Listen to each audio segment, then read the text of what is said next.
All right, everyone. I've talked about BRICS before, and I don't think that there's going to become like an Eastern Bloc super currency or anything like that. BRICS is definitely gobbling up more countries, but the original 5 members, of course, they don't always maybe see eye to eye on every issue, if that makes sense. For instance, India, link in the description, archived, of course.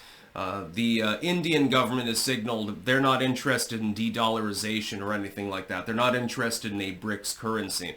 I think this is actually a good idea, and this is based on the concept of the euro.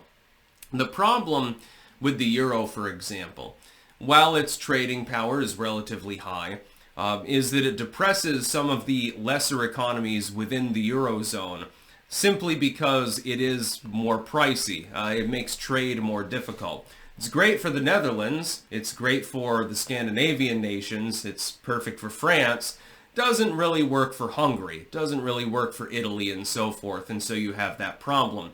I think the Eastern Bloc countries have studied this, and they've determined that it's not really an actionable idea to create a BRICS currency to compete with the US dollar. They could.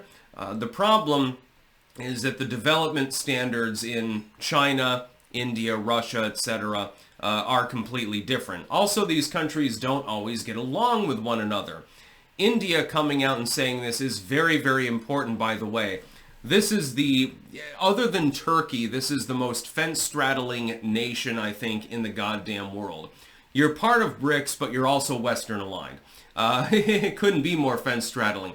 By the way, I can't wait to see India someday. I don't give a shit about like the Delhi Belly sort of meme or anything like that. I want to see an Indian cobra. I want to see a fakir doing the mango trick. That would be funny. I've actually edited a work that had to do with the tricks that the fakirs did, among other things. I would love to eat some good curried food. Indian food is among the best in the world. Just saying. But India is pretty bro-tier.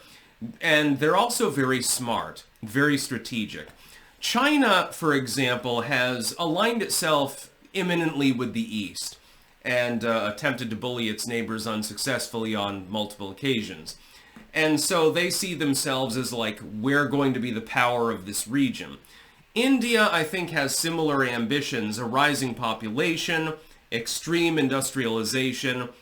There's a lot of progress that's gone on there that you don't really see in China, for example. I said, God, almost 10 years ago, that if I was going to make a bet on who was going to be the main power in Southeast Asia, my money would be on India, not on China. And I think that my prediction is going to come correct. They've also got border skirmishes also going on between several relative nations, the Pakistanis, the Indians, and the Chinese, with regards to the Kashmiri region, mainly. And this is another thing that people don't understand. Within the Eastern Bloc, you do have a lot of court intrigue going on there.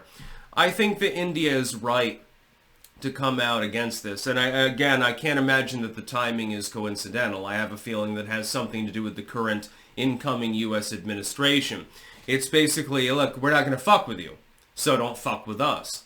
That's a wise decision. The United States and India should be friends. Yes, India declared independence against the same country that we did centuries before, and the rest is history.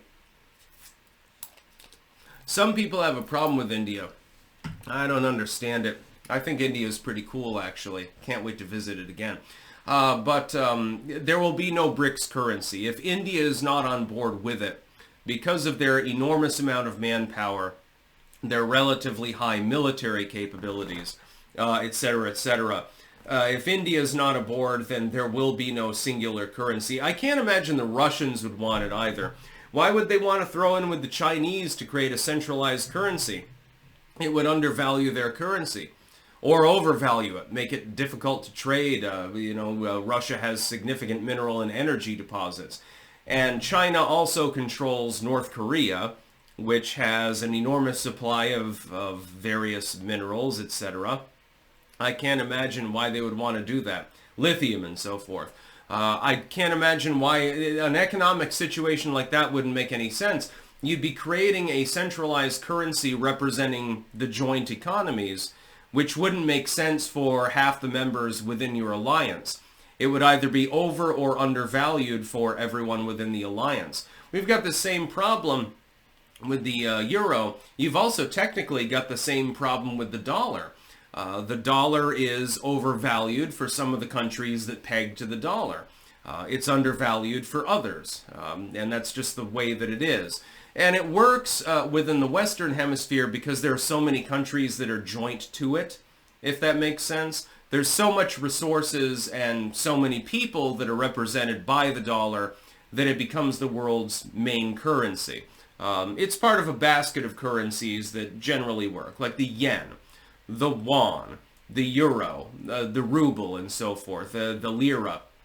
But generally speaking, that particular currency block works. I don't think that you could really get a BRICS currency working. It doesn't really make any sense when you think about it, just from an economic standpoint. You don't even need to think about sociopolitics. Just think about sheer economics. Let's say that you create a currency block. One country is rather poor. Highly productive, but rather poor, generally speaking. Another one is relatively wealthy. Maybe it's less productive, but still wealthy. Pegging the currency together doesn't really make a whole lot of sense.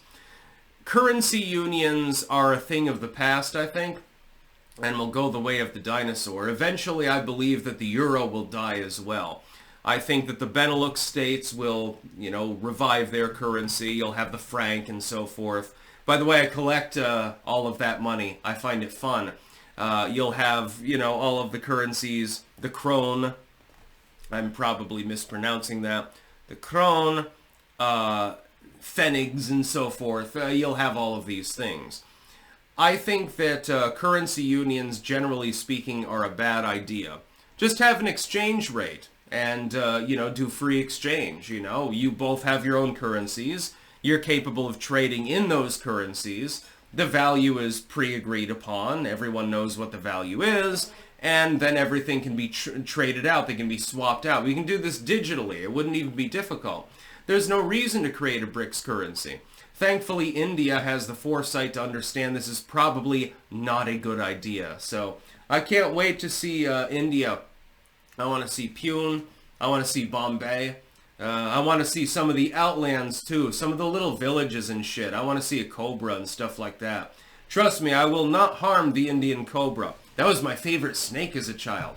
I thought it was fucking great because it has that thing on its on the back of its neck, and it looks sort of like eyes. I don't know, I'm just rambling at this point. That's about all. Peace out.